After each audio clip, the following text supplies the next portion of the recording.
Hey guys, welcome back to my channel. I hope आप लोग को मेरा वीडियो अच्छा लग रहा होगा। तो आज भी कुछ क्वेश्चंस को सॉल्व करेंगे। तो चलिए स्टार्ट करते हैं। पहला क्वेश्चन है, हु डिस्कवर्ड माइक्रोस्कोप? किसने माइक्रोस्कोप को डिस्कवर किया था? तो इसका सही आंसर है जैकेरियस जेनसन। तो जैकेरियस जेनसन ने माइक्रोस्कोप को डिस्कवर किए थे। Next, which of the following food sources has the highest level of vitamin C? कौन सा फूड सोर्स में या फिर कौन सा फूड में बहुत ज़्यादा विटामिन सी पाया जाता है? तो इसका सही आंसर होगा ब्लैक करेंट्स।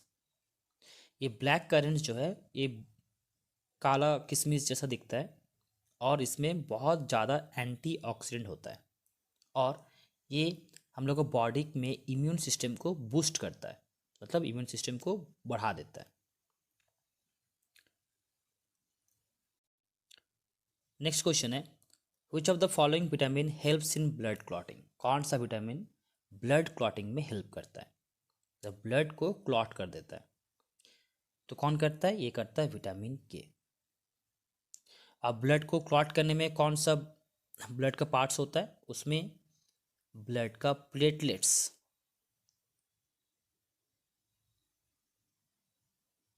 ब्लड में प्लेटलेट्स पाया जाता है जो कि ब्लड क्लॉटिंग में हेल्प करता है। और उस प्लेटलेट्स में कौन सा विटामिन पाया जाता है? विटामिन के। नेक्स्ट क्वेश्चन है, which is the leading cause of blindness in children? बच्चे में जो ब्लाइंडनेस का प्रॉब्लम होता है वो किस चीज़ के लिए होता है? तो वो विटामिन ए डिफिशियंसी के लिए होता है। तो अगर विटामिन ए का कमी हो जाएगा शरीर में तो उससे ब्लाइंडनेस हो सकता है, मतलब उससे अंधापन हो सकता है। नेक्स्ट क्वेश्चन है, which of the following vitamin deficiency causes beriberi? कौन सा विटामिन का कमी से बेरीबेरी होता है? बेरीबेरी क्या है? एक डिजीज है। तो इसका सही आंसर हो जाएगा विटामिन बी 1। तो विटामिन बी 1 के चलते क्या होता है कि वो इससे बेरीबेरी डिजीज होता है। यहाँ पे देखिए विटामिन बी का बहुत सारा पार्ट्स है। तो कभी कभी क्वेश्चंस में अगर मान के चलिए विटामिन ए बी सी या डी दिया रहेगा तो आप वहाँ पे विटामिन बी को चूज़ कीजिएगा। तो विटामिन बी का बहुत सारा पार्ट्स है और उसी पार्ट्स में जो विटामिन बी 1 है वो बेरी बेरी के लिए इम्पॉर्टेंट है।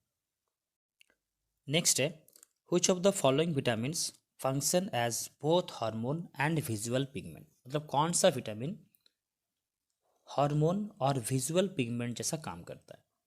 तो विटामिन का नाम है रेटिनल विटामिन, जो कि एक हार्मोन भी है और एक आपका विजुअल पिगमेंट भी है, मतलब ये आई में पाया जाता है। तो याद रखिएगा, रेटिनल एक ऐसा विटामिन है जो एक हार्मोन जैसा भी बिहेव करता है और ये आँख में भी पाया जाता है। नेक्स्ट क्वेश्चन है, इनमें से कौन सा फैट सॉल्यूबल विटामिन है? तो जनरली होता क्या है कि हम लोग वाटर को एज ए यूनिवर्सल सॉल्वेंट मानते हैं, क्योंकि वाटर में सब चीज़ जो है मैक्सिमम, नॉट सब कोई चीज़ नहीं, मतलब मैक्सिमम चीज़ जो है वो पानी में डिज़ोल्व हो जाता है। बट कुछ कुछ चीज़ जैसे आपका कोई ऑर्गेनिक चीज़ होगा, कोई ऑर्गेनिक सॉल्ट तो या फिर कोई ऑर्गेनिक एसिड्स, तो उसमें क्या होता है कि वो पानी में उतना अच्छे से डिज़ोल्व नहीं होता है, तो कुछ ही ऑर्गेनिक सॉल्वेंट में डिज़ोल्व होता है। तो वैसे ही कौन सा विटामिन फैट में सॉल्युबल होता है? तो वो हो गया विटामिन के। विटामिन के जो है ये फैट सॉल्युबल विटामिन है और ये एक ऐसा विटामिन है जो कि ब्लड क्लॉटिंग में हेल्प करता है।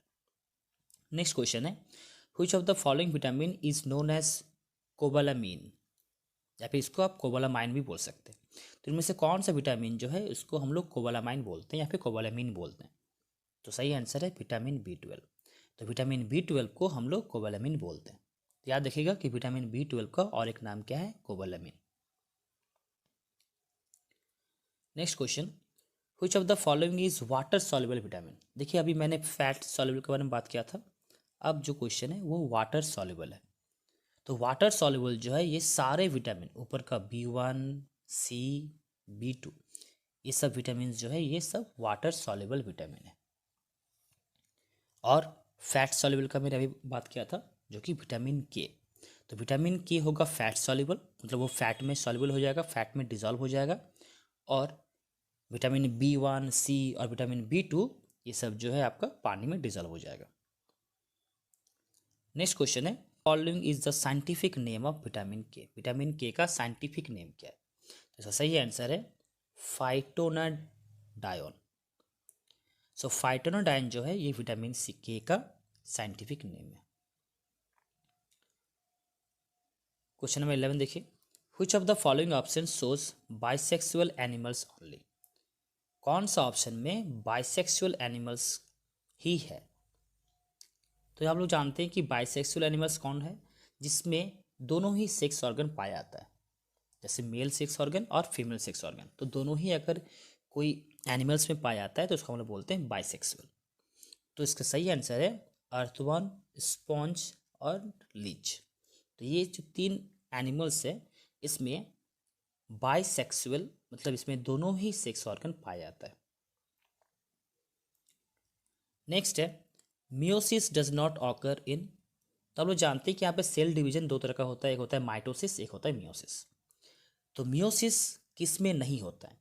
तो मियोसिस एसेक्सुअल रिप्रोडक्शन में नहीं होता है। तो एसेक्सुअल रिप्रोडक्शन में माइटोसिस होता है और सेक्सुअल रिप्रोडक्शन में मियोसिस होता है। तो ये 2 तरह का रिप्रोडक्शन प्रोसेस है, एक माइटोसिस एक मियोसिस। तो माइटोसिस में क्या होता है कि सेम तरह का सेल्स होता है, जैसे आप बोल सकते हैं कि पेरेंट्स का जो सेल होगा और डॉटर सेल जो होगा वो सिंपली क्लोन होगा। लेकिन मियोसिस में क्या होता है कि मियोसिस में चेंज होता है। क्वेश्चन है, the wall of the ovary forms. कोई एक फ्लावर का जब वो फ्रूट में कन्वर्ट होता है, कोई फ्लावर जो फ्रूट में कन्वर्ट होता है, तो फ्लावर का जो ओवरी है वो ओवरी किस चीज़ में कन्वर्ट होता है? तो ओवरी पेरिकार्प और फ्रूट वाल में कन्वर्ट हो जाता है। जो ओवरी होगा वो पेरिकार्प और फ्रूट वाल में कन्वर्ट होता है। तो सही आंसर होगा बोथ ए एंड बी। तो पेरिकार्प और फ्रूट वाल जो है ये आपका कन्वर्शन किसका है? ये कन्वर्शन ओवरी का है। ओवरी कन्वर्ट होकर पेरिकार्प और फ्रूट वाल बनाता है। नेक्स्ट क्वेश्चन है, arrange the following steps in correct order. ये एक स्लाइड मेकिंग प्रोसेस है। तो हम लोग जानते हैं कि कैसे स्लाइड बनाया जाता है, क्योंकि ये एक प्रैक्टिकल का नॉलेज है और ये इम्पॉर्टेंट भी है इस एग्ज़ाम के लिए। देखिए पहला ऑप्शन क्या दिया है कि putting a drop of glycerine on the cheek cells on a slide. यहाँ पे बोला गया है कि सबसे पहले ग्लिसरीन का ड्रॉप डालना है। सेकंड ऑप्शन में बोला गया है कि scraping the inner side of the cheek, मतलब चीक का जो सेल है उसको निकालना है। थर्ड में बोला गया है कि adding methylene blue stand, methylene blue डालना है ताकि उसमें एक कलर स्टेन आए। और चौथा बोला गया है कि place the cover slip over the material. तो ये जो 4 ऑप्शंस है इसको आपको अच्छे से सजाना है, मतलब इसको सही क्रम में सजाना है। तो इसका सही आंसर हो जाएगा ऑप्शन नंबर 2 सबसे पहले, फिर 3, फिर 1, फिर 4। तो ये जो ऑप्शन 1 है मतलब सबसे पहले आपको सेल को निकालना है चिक से, उसके बाद उसमें मिथाइलिन ब्लू डालना है ताकि वो माइक्रोस्कोप में अच्छे से दिखे। उसके बाद उसमें ग्लिसरीन का ड्रॉप डालना है और एट लास्ट क्या करना है कि एक स्लाइड के ऊपर रख के उसके ऊपर एक कवर स्लिप चढ़ाना है। तो ये सब के बाद क्या होगा कि आपका जो स्लाइड है वो कंप्लीटली बन चुका होगा। Next question, which of the following is absent in animal cell. इनमें से कौन सा चीज़ एनिमल सेल में नहीं पाया जाता है? तो आप लोग जानते हैं कि एनिमल सेल और प्लांट सेल में एक डिफरेंस क्या है कि एनिमल सेल में सेल वॉल नहीं होता है और प्लांट सेल में सेल वॉल होता है। तो एनिमल सेल में सेल वॉल नहीं पाया जाता है, इसलिए सही ऑप्शन क्या हो जाएगा? Cell wall. बाकी सारी चीज़ एनिमल सेल में पाया जाएगा, जैसे आपका सेल मेम्ब्रेन, न्यूक्लियोलस, साइटोप्लाज्म, तो ये सब चीज़ हो सकता है, बट जो सेल वॉल है वो आपका एनिमल सेल में नहीं पाया जाता। नेक्स्ट क्वेश्चन है, cheek epithelial cells are an example of. जो चीक में जो एपिथेलियल सेल्स पाया जाता है ये सिंपली एक एनिमल टिश्यूज़ का है, एनिमल सेल्स के बारे में है ये, क्योंकि एनिमल सेल्स जानते हैं आप लोग उसमें बहुत सारा डिफरेंट टाइप्स ऑफ सेल्स है, लाइक स्क्वेमस है, क्यूबॉइडल है, कॉलमनर है, तो बहुत सारे डिफरेंट सेल्स है। तो चीक सेल जो है ये किसका एग्जाम्पल है? तो चीक सेल ये स्क्वेमस एपिथेलियल सेल्स का एग्जाम्पल है। इससे रिलेटेड मैं एक वीडियो बनाऊंगा, जहाँ पे हम लोग एनिमल सेल्स या फिर एनिमल्स टिश्यू के बारे में डिस्कस करूँगा। Next question, which of the following components are seen in a slide of human cheek cell when observed under a microscope? इनमें से कौन सा चीज़ जब आप देखेंगे माइक्रोस्कोप में, मतलब जब ह्यूमन चीक सेल को लेके जब आप माइक्रोस्कोप में देखेंगे तो इनमें से कौन सा चीज़ आपको दिखेगा? तो क्या क्या दिखेगा? Cell membrane, cytoplasm and nucleus. तो ये तीन चीज़ आपको इसमें दिखेगा। जब आप एक ह्यूमन का चीक सेल को निकाल के, जैसे मैंने अभी को स्लाइड प्रोसेस बताया कि कैसे स्लाइड बनाया जाता है, तो स्लाइड को बनाने के बाद जब उसको आप माइक्रोस्कोप में देखेंगे तो आपको ये तीन चीज़ अच्छे से दिख जाएगा। तो सेल मेम्ब्रेन, साइटोप्लाज्म और न्यूक्लियस, ये तीन चीज़ आपको माइक्रोस्कोप में अच्छे से दिख जाएगा। नेक्स्ट क्वेश्चन है, the extra strain from the slide is present if present is removed by. जो एक्स्ट्रा स्ट्रेन, जो मिथाइलिन ब्लू जो कलर हम लोग डालते हैं, तो उसमें क्या होता है कि अगर वो ज़्यादा हो जाएगा तो उसको हम लोग स्लाइड से कैसे रिमूव करते हैं?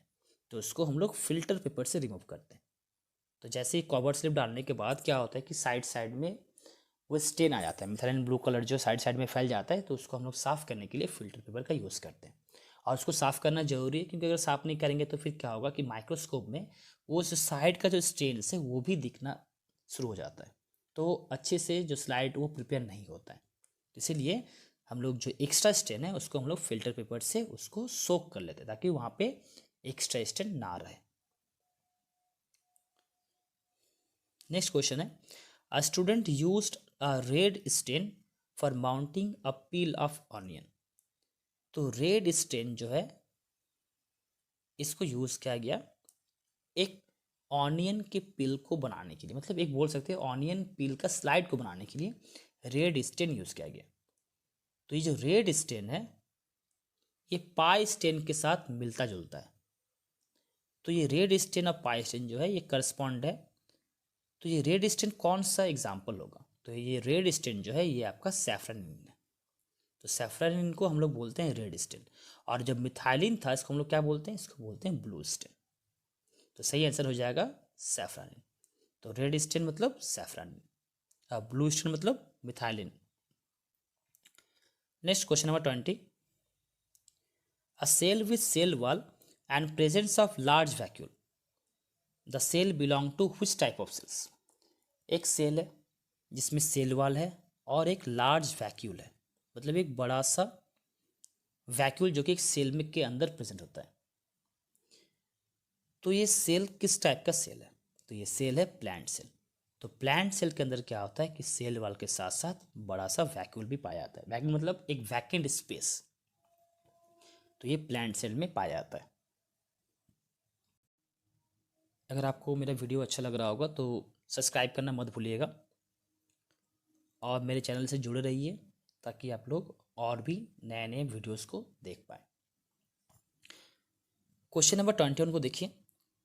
इसमें बोला गया कि which of the following plants sepals do not fall off after fertilization and remain attached to the fruit? Generally होता क्या है कि सेपल्स जो है फर्टिलाइजेशन के बाद वो गिर जाता है, वो आपका फ्रूट के साथ, जब वो फ्रूट जब होता है तो उसमें फ्रूट में सेपल को का एग्जिस्टेंस नहीं होता है। बट ऐसा कौन सा फ्रूट है जिसमें सेपल्स फिर भी रहता है, फर्टिलाइजेशन के बाद भी जो है सेपल्स रहता है? तो इसका सही आंसर है ब्रिंजल, बैगन। बैगन में क्या होता है कि फर्टिलाइजेशन के बाद भी सेपल्स जो है उसमें चिपका रहता है, मतलब वो जो है वो गिरता नहीं है। नेक्स्ट क्वेश्चन है, व्हिच ऑफ द कौन सा कैटायन जो कि आपका एक्स्ट्रा सेलुलर फ्रूट में पाया जाता है? तो सही आंसर है सोडियम। आप लोग ने अगर सोडियम पोटेशियम पंप पढ़े होंगे तो आप लोग जानते हैं कि एक्स्ट्रा सेलुलर फ्रूट में ज़्यादातर कैटायन पाया, कौन सा कैटायन पाया जाता है? सोडियम। और सेल के अंदर कौन सा पाया जाता है? पोटेशियम। और ये आपका सोडियम और पोटेशियम के बीच में वहाँ पे एक एक्सचेंज होता है, तो इसको हम लोग बोलते हैं सोडियम पोटेशियम पंप, जो कि एक बायोलॉजी का एक हाई लेवल से रिलेटेड है। तो अगर आप उसको देखना चाहते हैं तो आप उसको पढ़ सकते हैं कहीं से भी। Next, kala azar disease is caused by which parasite? ये जो कालाजार डिजीज है जिसको हम लोग बोलते हैं कालाजार, तो कालाजार डिजीज जो है ये किस पैरासाइट से होता है? तो ये होता है आपका लेशमेनिया डोनोवानी। तो लेशमेनिया डोनोवानी से क्या होता है? आपका कालाजार डिजीज होता है। तो मैं एक डिजीज से रिलेटेड एक वीडियो बनाऊंगा, क्योंकि ये क्वेश्चंस बहुत ही इंपॉर्टेंट है और आप जितने तरह का कोई भी आप कंपेटिटिव एग्जाम दीजिए तो ये सब जो है डिजीज से रिलेटेड क्वेश्चंस आता ही है। जनरली डिजीज, विटामिन्स, तो इससे रिलेटेड क्वेश्चंस जो है वो आते ही रहता है। नेक्स्ट क्वेश्चन है ऑस्टियस साइकिल। तो आप लोग जानते हैं कि दो तरह का साइकिल होता है, एक होता है ऑस्टियस साइकिल, एक होता है मेंस्ट्रुअल साइकिल। तो मेंस्ट्रुअल साइकिल जनरली ह्यूमन से रिलेटेड होता है, ह्यूमंस, मंकीज, चिंपैंजीज, गोरिल्ला। तो जो भी आपका ह्यूमन से प्रजाति है या फिर ह्यूमन से रिलेटेड जो भी आपका और भी एनिमल्स हैं तो उस समय मेंस्ट्रुअल साइकिल होता है। और डिफरेंट एनिमल्स जैसे आपका बोल सकते हैं काउ, सीप, तो इस सब में क्या होता है, इसमें ऑस्टियस साइकिल होता है। तो ऑस्टियस साइकिल किससे पाया जाता है, ये काउस और सीप में। और बाकी जो आपका ह्यूमन, मंकी, चिंपैंजीज और गोरिल्ला, इसमें कौन सा मेंस्ट्रुअल साइकिल होता है। तो दो तरह का साइकिल है, एक है ऑस्टियस साइकिल, एक है मेंस्ट्रुअल साइकिल। तो menstrual cycle human and human related, human के जैसा, तो उनमें क्या होता है कि मेंस्ट्रुअल साइकिल होता है। और इनको छोड़ के जो भी होते हैं जैसे काऊ, सीप, गोट, इसमें क्या होता है, इसमें ऑस्टियस साइकिल होता है। Next, which of the following animals shows menstrual cycle, इनमें से कौन सा मेंस्ट्रुअल साइकिल शो करेगा। तो मैंने अभी बताया कि ह्यूमन और ह्यूमन से रिलेटेड, ह्यूमन से के जैसा जो भी आपके होंगे, जो भी आपके एनिमल्स होंगे, वो सब क्या होगा, वो सब मेंस्ट्रुअल साइकिल को शो करेगा। तो इसमें देखिए गोरिल्ला, चिंपैंजी, मंकी, ह्यूमन, इसके बारे में मैंने बताया था। और जो ओरंग ओटंग और जो मंकी जो है, ये सब भी क्या है आपका, ये ह्यूमन जैसे। तो इसलिए क्या होगा कि ये आंसर हो जाएगा ऑल ऑफ दिस। तो ये सभी जो है मेंस्ट्रुअल साइकिल को शो करता है। नेक्स्ट है which of the following has the longest life span, इनमें से कौन सा following has the longest life span, कौन सा बहुत ज़्यादा दिन तक जीता है। तो सही आंसर है आपका बनियन ट्री। ये जनरली 250 से 300 साल तक जीता है। टॉर्टोइस का आपका 100 से 150, पैरट का लगभग वैसे ही बोल सकते हैं कि 100 से ऊपर, 100 से 140 के बीच में। और एलिफेंट का 60 से 90 ईयर्स के बीच में, 60 से 90 ईयर्स के बीच में। तो बनियन ट्री जो है ये सबसे, मतलब इसका जो है लाइफ स्पेन बहुत ही ज़्यादा है। तो ये आपका लगभग 250 से 300 साल तक जो है जीता है। नेक्स्ट क्वेश्चन है टेंडेंस एंड लिगामेंट्स आर, ये जो टेंडन और लिगामेंट, ये दो चीज़ है, ये क्या है, ये एक सिंपली एक कनेक्टिव टिश्यू है। तो ये आपका क्या होगा, ये आपका जॉइंट में पाया जाता है। नेक्स्ट है बीक इज फॉर्म्ड बाय, मतलब बीक जो है वो किस चीज़ का मॉडिफिकेशन है। तो बीक जो है वो जॉ का मॉडिफिकेशन है। अभी आप बोल सकते हैं कि बीक जो है ये जॉ से बनता है, जबड़ा से बनता है। नेक्स्ट क्वेश्चन जो कि बहुत ही इंपॉर्टेंट है, the average life span of RBC, RBC का एक एवरेज लाइफ स्पेन, मतलब आरबीसी जो है वो कितना दिन तक रहता है।